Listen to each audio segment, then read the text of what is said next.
Chapter 101 The Serpent. Valentine was alone. 2 other clocks, slower than that of Saint-Philippe du Roule, struck the hour of midnight from different situations, and, excepting the rumblings of a few carriages, all was silent. Then Valentine's attention was engrossed by the clock in her room, which marked the seconds. She began counting them, remarking that they were much slower than the beatings of her heart, and still she doubted. The inoffensive Valentine could not imagine anyone desiring her death. Why should they? To what end? What had she done to excite the malice of an enemy? There was no fear of her falling asleep. One terrible idea pressed upon her mind, that someone existed in the world who had attempted to assassinate her and who was about to endeavor to do so again. Supposing this person, wearied at the inefficacy of the poison, should, as Monte Cristo said, have recourse to steel? What if the Count should have no time to run to her rescue? What if her last moments were approaching and she would never again see Morrel? When this terrible chain of ideas presented itself, Valentine was nearly persuaded to ring the bell and call for help. But through the door she fancied she saw the luminous eye of the Count, that eye which lived in her memory, and the recollection overwhelmed her with so much shame that she asked herself whether any amount of gratitude could ever repay his dangerous and devoted friendship. 20 minutes, 20 tedious minutes passed thus, then 10 more, and at last the clock struck the half-hour. Just then the sound of fingernails slightly grating against the door of the library informed Valentine that the Count was still watching and recommended her to do the same. At the same time, on the opposite side, that is, towards Edward's room, Valentine fancied she heard the creaking of the floor. She listened attentively, holding her breath till she was nearly suffocated. The lock turned, and the door slowly opened. Valentine had raised herself upon her elbow, and had scarcely time to throw herself down on the bed and shade her eyes with her arm. Then, trembling, agitated, and her heart beating with indescribable terror, she waited the event. Someone approached the bed and undrew the curtains. Valentine summoned every effort and breathed with that regular respiration which announces tranquil sleep. "Valentine," said a low voice. Still silent.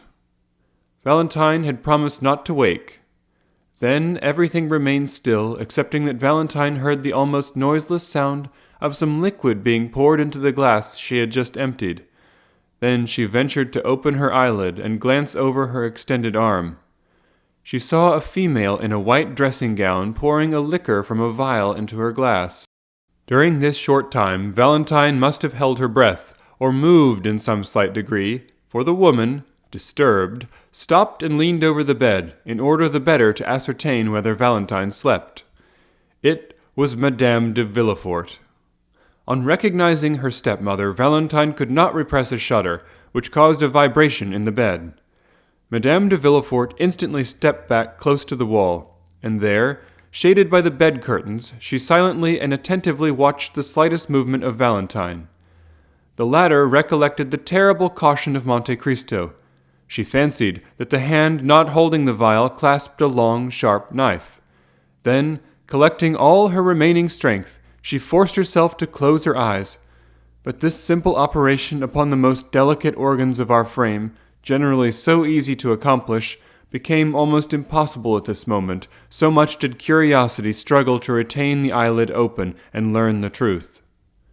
Madame de Villefort, however, reassured by the silence, which was alone disturbed by the regular breathing of Valentine, again extended her hand, and, half hidden by the curtains, succeeded in emptying the contents of the vial into the glass. Then she retired so gently that Valentine did not know she had left the room.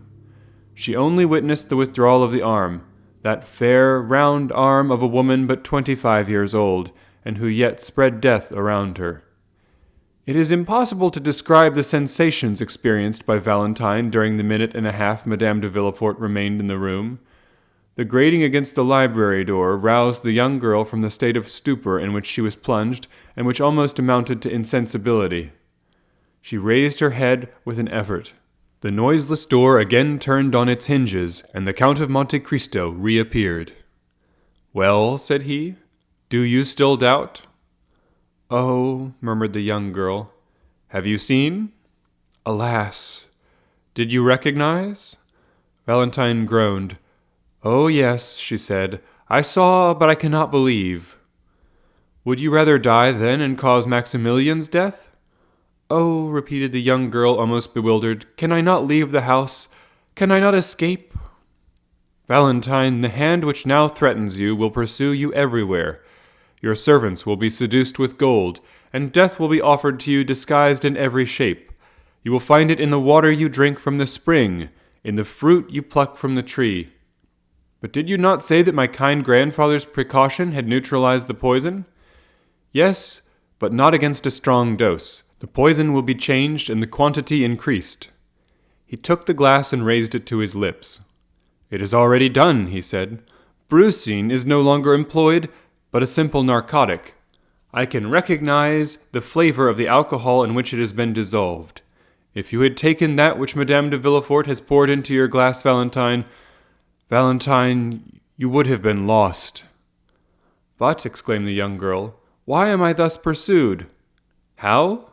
Are you so kind, so good, so unsuspicious of ill that you cannot understand, Valentine?" "No, I have never injured her." "But you are rich, Valentine. You have 200,000 livres a year, and you prevent her son from enjoying these 200,000 livres." "How so? The fortune is not her gift, but is inherited from my relations." "Certainly. And this is why Monsieur and Madame de Saint-Méran have died. This is why Monsieur Noirtier was sentenced the day he made you his heir. This is why you, in your turn, are to die. It is because your father would inherit your property, and your brother, his only son, succeed to his." "Edward? Poor child! Are all these crimes committed on his account?" "Ah, then you at length understand?" "Heaven grant that this may not be visited upon him!" "Valentine, you are an angel." "But why is my grandfather allowed to live?" "It was considered that, you dead, the fortune would naturally revert to your brother, unless he were disinherited. And, besides, the crime appearing useless, it would be folly to commit it." "And is it possible that this frightful combination of crimes has been invented by a woman?" "Do you recollect in the arbor of the Hotel des Postes at Perusa, seeing a man in a brown cloak whom your stepmother was questioning upon aqua tofana? Well, ever since then the infernal project has been ripening in her brain." "Ah, then, indeed, sir," said the sweet girl, bathed in tears, "I see that I am condemned to die." "No, Valentine, for I have foreseen all their plots. No, your enemy is conquered since we know her, and you will live, Valentine. Live to be happy yourself and to confer happiness upon a noble heart. But to ensure this, you must rely on me." "Command me, sir, what am I to do?" "You must blindly take what I give you." "Alas! Were it only for my own sake, I should prefer to die." "You must not confide in anyone, not even in your father." "My father is not engaged in this fearful plot, is he, sir?" asked Valentine, clasping her hands. "No, and yet your father, a man accustomed to judicial accusations, ought to know that all these deaths have not happened naturally. It is he who should have watched over you. He should have occupied my place. He should have emptied that glass. He should have risen against the assassin, spectre against spectre," he murmured in a low voice as he concluded his sentence. "Sir," said Valentine, "I will do all I can to live, for there are two beings whose existence depends upon mine, my grandfather and Maximilian. I will watch over them as I have over you." "Well, sir, do as you will with me."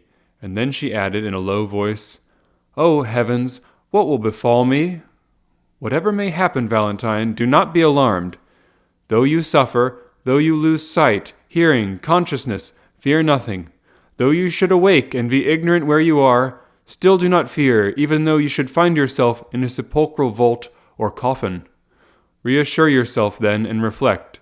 At this moment a friend, a father, who lives for my happiness and that of Maximilian, watches over me. Alas, alas! What a fearful extremity!